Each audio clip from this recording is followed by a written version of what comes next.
ETF index mutual funds నేర్చుకుని stock మార్కెట్లో రాణించాలనుకుంటున్నారా? వెంటనే ఈ నెంబర్కి కాల్ చేయండి.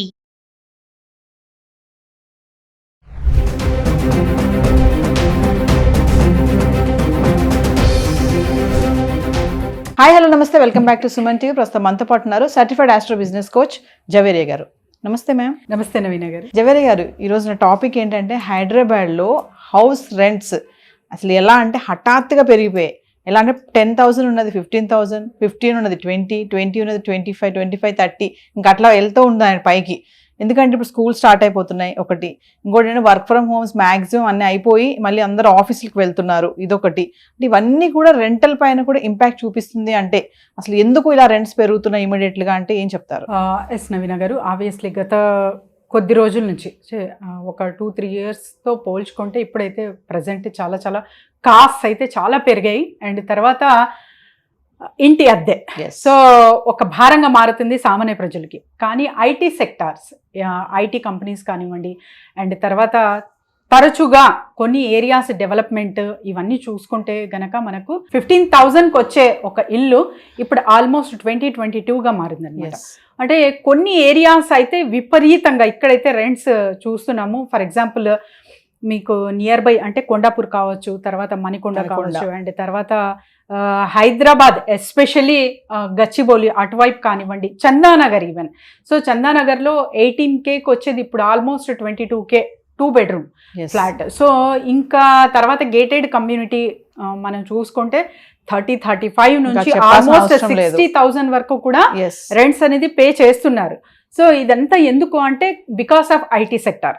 సో ఐటీ సెక్టార్ వల్ల మైగ్రేషన్ అనేది జరుగుతుంది కాబట్టి చాలా వరకు ప్రజలు అంటే ఒక ప్లేసెస్ నుంచి ఇంకో ప్లేసెస్కి రావడం, అండ్ తర్వాత స్కూల్స్ కాలేజెస్ ఓపెన్ అవ్వడం, అండ్ మంచిగా అంటే ఎడ్యుకేషన్కి చాలా చాలా ప్రాముఖ్యత ఇస్తున్నారు కాబట్టి పేరెంట్స్.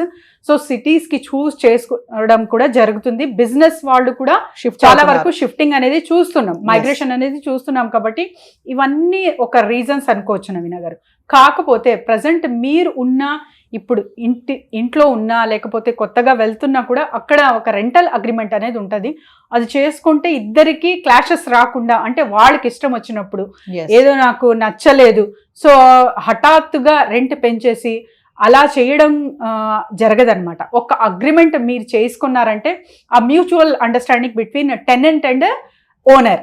సో ఇది ప్రతి ఒక్కరూ, అండ్ తర్వాత నాకు ఇష్టం వచ్చినట్టు నేను పెంచకూడదు, అది కూడా మెన్షన్ ఉంటుంది లీగాలిటీ పరంగా. సో ఎంత నడుస్తుంది ప్రజెంట్ ఓవరాల్గా ఏరియా వైజ్ అనేది కూడా ఉంటుంది. అవన్నీ మీరు లీగల్ వైజ్గా చూసుకొని ఒక అగ్రిమెంట్ బేస్డ్గా వెళ్తున్నారంటే అక్కడ మీరు హ్యాపీగా మీ లైఫ్ స్టైల్ ఇంకా లీడ్ చేయొచ్చు. కాకపోతే ఏరియా చేంజ్ అవినా లేకపోతే సిటీ చేంజ్ అవినా కూడా ఈ పరిస్థితి అయితే చూస్తున్నాం నవీన గారు. ఇంకా చూసుకుంటే జవేరియా గారు, ఈ రెంట్లకి వెళ్ళినప్పుడు బ్యాచిలర్స్కి ఒక రెంట్ ఉంటుంది, ఫ్యామిలీస్కి వెళ్ళినప్పుడు ఒక రెంట్ ఉంటుంది. బ్యాచిలర్స్ కదా, వాళ్ళకి ఏమంత యూజ్ చెయ్యరు, వాటర్ ఎక్కువ యూజ్ చేయరు, పొద్దుపోయి సాయంత్రం వస్తారని చెప్పి వాళ్ళకి రెంట్ కూడా ఎక్కువ పెట్టడం జరుగుతుంది. ఫ్యామిలీస్కి వచ్చేటప్పటికి రెంట్ కొంచెం అటు ఇటుగా ఉంటుంది. మళ్ళీ అంటే ఈ డిఫరెన్షియేషన్ కూడా చూస్తున్నాం మనం. సిటీలో ఎక్కడికన్నా వెళ్తే ఇంకా చెప్పాలంటే రెంటే కాకుండా మెయింటెనెన్స్, మళ్ళీ మీరు ఇందాక ఒకటి అన్నారు సడన్గా పెంచకూడదు, అది ఇష్టం వచ్చినప్పుడు ఒక అగ్రిమెంట్ రాసుకోవాలని. ఇప్పుడు ఎక్కడున్నారు మేడం, మధ్యలో కనుక వాళ్ళు ఏదన్నా ఒక లిఫ్ట్ పెట్టించారు అనుకోండి, ఆ లిఫ్ట్ మెయింటెనెన్స్ కూడా టెనెంట్స్ మీద పడుతుంది. మేము లిఫ్ట్ పెట్టించాము, మీరు రెంట్ పెంచుతున్నాము అంటారు. మరి ఇలాంటివి కూడా చాలానే ఉన్నాయి కదా. అవును నవీన గారు, చేంజెస్ వచ్చినప్పుడు ఇప్పుడు జనరల్గా ఒక టాక్ సొసైటీ పరంగా చూసుకుంటే కూడా గవర్నమెంట్ ఎన్ని అప్పులు చేసినా, ఏ ఛార్జెస్ పెరిగినా కూడా అది ఎవరి మీద ప్రభావం చూపిస్తుంది? సామాన్య ప్రజల మీద ఖచ్చితంగా చూపిస్తుంది. సో టికెట్స్ ప్రైస్ హైక్ అవ్వడం కానివ్వండి, తర్వాత ఏదైనా కూడా పెట్రోల్ ప్రైజెస్ పెరగడం, ఇవన్నీ అంటే జనరల్గా కమోడిటీస్ మీద కానివ్వండి. సో ఇలా అద్దెలో రెంటల్ వైజ్గా కూడా దీని ప్రభావం అలా యాజ్ ఇట్ ఈస్ చూడొచ్చు నవీన గారు. ఏదైనా సంథింగ్ బిల్డింగ్లో చేంజ్ వచ్చింది అంటే దాని ప్రభావం ఖచ్చితంగా టెనెంట్ మీద అయితే కనపడుతుంది. కమింగ్ టు బిజినెస్ ఓరియంటెడ్గా మీతో మాట్లాడితే జవేరియా, మనం బిజినెస్ ఐడియాస్ చేస్తున్నాం కదా, ఈ మధ్య కాలంలో చూసుకుంటే ఈ హౌస్ రెంట్స్ అనేది కూడా ఒక బిజినెస్గా తయారైపోయింది. మంచిగా ఒక ఇల్లు కట్టేస్తున్నారు, దాని రెంట్కి ఇచ్చేస్తున్నారు, అది కూడా ఒక బిజినెసే కదా. దాని అంటే ఎలాంటి అడ్డకోలుగా రెంట్లకి సంపాదించడం అనమాట. దీన్ని ఎలా చూడొచ్చు అంటారు? ఇది ఒకవైపు అంటే బిజినెస్ యాజ్ ఏ బిజినెస్ కోచ్గా చెప్పాలి అంటే ప్రాఫిట్ గెయిన్ బిజినెస్ అనొచ్చు. కానీ వెన్ కమ్ టు కస్టమర్ ఇది చాలా అంటే ఒక భారంగానే ఉంటుంది ఖచ్చితంగా.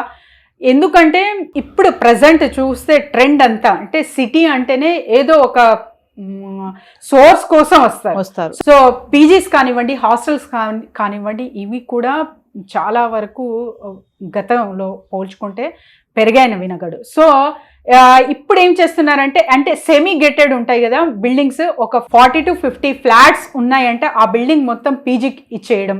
ఎందుకంటే రెంట్ ఈజీగా వస్తుంది అండ్ పీజీలు కూడా చాలా బ్రహ్మాండంగా నడుస్తున్నాయి అన్నమాట. సో అలాంటి బిజినెసెస్ చేయడం కూడా చూస్తున్నాము. ఫ్యామిలీస్ ఖచ్చితంగా మీరు అంటే మీకున్న బడ్జెట్ పరంగా అండ్ తర్వాత మీరు ఎంత ఇవ్వగలరు ఇవన్నీ డిసైడ్ చేసుకొని ఒక స్టెప్ ముందేస్తే చాలా బాగుంటుంది.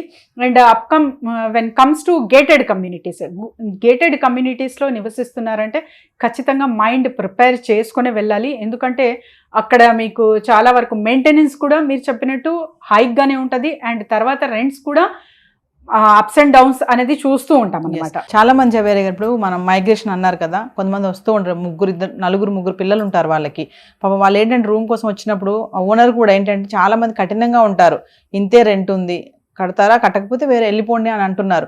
ఓనర్స్ కూడా కొంచెం మైండ్ సెట్ అనేది మార్చుకొని ఈ టెనెంట్స్ విషయంలో మీరు అన్నట్టుగానే మధ్యలో ఇష్టం వచ్చినట్టు రెంట్ పెంచకుండా ఒక అగ్రిమెంట్ ఫార్మాట్లో కనుక వస్తే, ఎంతమంది టెనెంట్స్ కానీ ఓనర్స్ కానీ అగ్రిమెంట్ అనేది చేస్తున్నారంటారు అసలు మామూలుగా చూసుకుంటే? మాక్సిమం ఇప్పుడు మీరు రేషియో పోల్చుకుంటే నవీన గారు ఆల్మోస్ట్ ఒక 30 to 40% పీపుల్ మాత్రమే చేయించుకుంటున్నారనమాట. ఏముందిలే ఇంకా అండర్స్టాండింగ్ ఉంది కదా అని ఎవరికి వారు బిజీ లైఫ్. సో బిజీ లైఫ్లో ఏమవుతుందంటే అగ్రిమెంట్ చెయ్యాలి, అది ఒక హాఫ్ డే కేటాయిస్తే చాలు. సో ఆ పని డిలే చేస్తున్నారు. అది తర్వాత ఆ డిలే చేసిన వర్క్ ఒకేసారి రెంట్ హైక్ అవి మీ మీదే పడుతుంది అనమాట. ఎస్, జవరిగా మిమ్మల్ని కాంటాక్ట్ చేయాలండి బిజినెస్ ఐడియాస్ కోసం కానీ దేనికైనా కింద స్క్రోల్ అవుతున్న నెంబర్కి కాంటాక్ట్ చేయొచ్చు నవీన గారు. సో బిజినెస్ క్లాసెస్ కానివ్వండి, చిన్న ఇన్వెస్ట్మెంట్ త్రూ బిజినెస్ ఎలా చేయాలి, ప్రమోషన్స్ కొరకు అండ్ తర్వాత ప్రతి నెల వర్క్షాప్ అయితే నిర్వహించబోతున్నాము. సో దాని డీటెయిల్స్ కొరకు కూడా కింద స్క్రోల్ అవుతున్న నెంబర్కి కాంటాక్ట్ చేస్తే team will get them. Thank you.